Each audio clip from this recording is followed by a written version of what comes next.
semua, apa kabar? Ketemu lagi dengan saya di channel ini yang pastinya akan memberitakan kebenaran firman Tuhan buat teman-teman semua. Nah, di video kali ini saya akan melanjutkan pembahasan saya untuk menanggapi pernyataan Sang Debaters yang mengatakan bahwa Yudas Iskariot masuk surga. Seperti yang saya katakan di video saya sebelumnya bahwa untuk mendukung pendapat beliau mengatakan Yudas masuk surga, beliau telah menggunakan beberapa dalil atau argumentasi. Nah, salah satu argumentasi beliau saya sudah menanggapinya. Untuk lebih jelasnya teman-teman bisa cek di video saya sebelumnya. Nah, di video itu saya sudah menanggapi di bagian Bapa, ampunilah mereka sebab mereka tidak tahu apa yang telah mereka perbuat.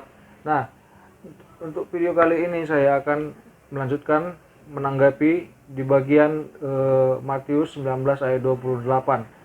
Salah satu argumen yang digunakan Sang Debaters juga untuk mendukung pendapat beliau yang mengatakan bahwa Yudas Iskariot masuk surga. Untuk lebih jelasnya, mari kita baca dulu ayatnya terlebih dahulu. Oke, saya bacakan ya teman-teman. Matius 19 ayat 28. Kata Yesus kepada mereka, "Aku berkata kepadamu, sesungguhnya pada waktu penciptaan kembali, apabila Anak Manusia bersemayam di tahta kemuliaannya, kamu yang telah mengikut aku akan duduk juga di atas 12 takhta untuk menghakimi ke-12 suku Israel." Nah,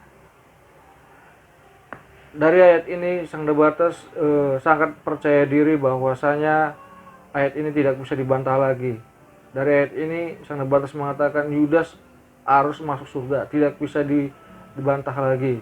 Benarkah ayat ini berpihak kepada pendapat Sang Debaters? Untuk itu ikuti video ini sampai habis ya teman-teman, kita bahas bersama-sama. Untuk lebih jelasnya juga saya akan memutar potongan video tersebut untuk kita bisa melihatnya sama-sama dengan jelas. Di Matius 19 ayat 28 jelas dikatakan Yesus berkata kepada 12 murid bahwa mereka akan duduk di atas 12 tahta untuk menghakimi 12 suku Israel. Oke? Jadi yang dikatakan 12 itu siapa? Itulah murid-murid Yesus. Tidak mungkin untuk 1.000 orang, 2.000 orang, lebih dari 12, karena jatah daripada tahta itu hanya 12, tidak lebih. Paham ya? Oke teman-teman, kita sudah melihat apa yang disampaikan oleh Sang Debaters. Poin dari apa yang disampaikan beliau adalah beliau mengatakan untuk duduk di 12 takhta untuk menghakimi ke-12 suku Israel itu sudah ditetapkan oleh Yesus sendiri gitu. Ini sudah menjadi jatah untuk ke-12 rasul.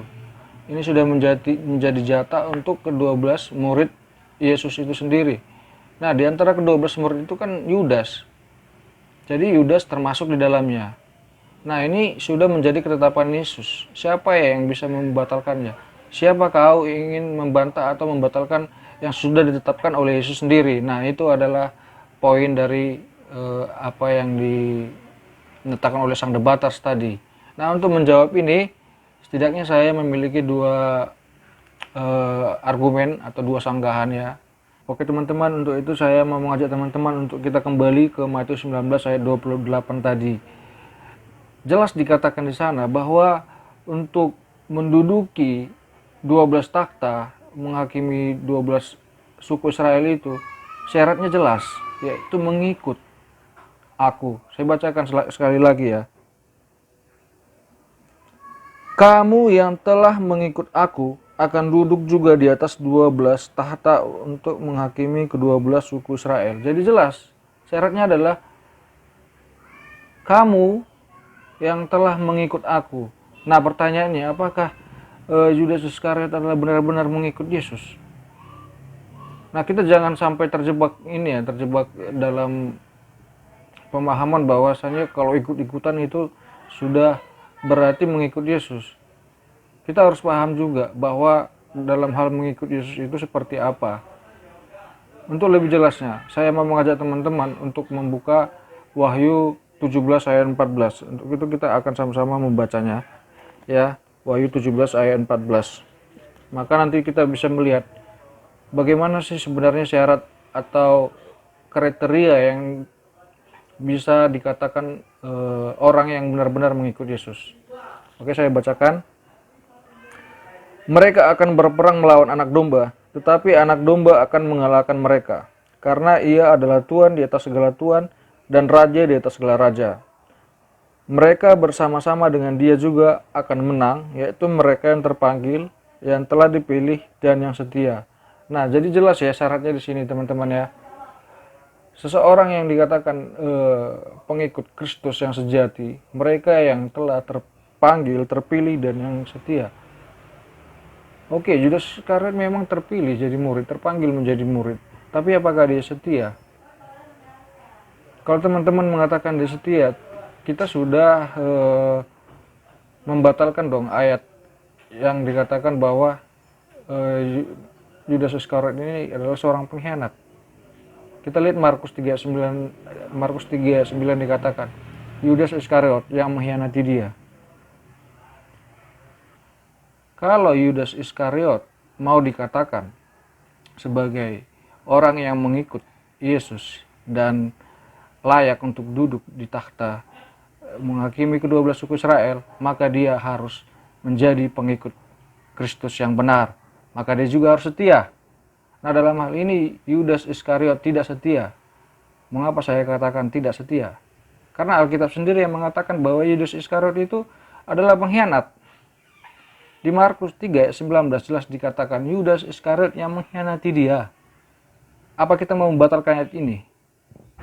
Seorang pengkhianat kita mau katakan setia? Tidak bisa ya teman-teman ya. Seorang pengkhianat adalah pengkhianat, seorang yang setia adalah setia. Jadi kalau kita sebagai orang yang berintegritas tidak boleh mengatakan bahwasanya gelap itu terang, baik itu jahat. Ya kalau baik ya baik, kalau jahat ya jahat. Demikian juga kalau Yudas ini dikatakan mengkhianat, kita harus menilai dia sebagai pengkhianat. Kita harus menilai secara berintegritas. Maksudnya secara objektif ya. Dia mengkhianat. Kita tidak bisa mengatakan Yudas Iskariot ini adalah orang yang setia. Maka kalau dia adalah orang yang mengkhianat dan sudah pasti bukan orang yang setia, sudah pasti dia tidak bisa dikategorikan adalah sebagai pengikut Kristus yang dimaksud di Matius 19 ayat 28 tadi. Nah, kalau dia tidak masuk dalam syarat yang dikatakan sebagai murid Kristus yang mengikut dia, maka sudah pasti Yudas Iskariot ini juga tidak layak untuk duduk di ke-12 takhta untuk menghakimi ke-12 suku Israel. Oke teman-teman, ini bagian yang pertama.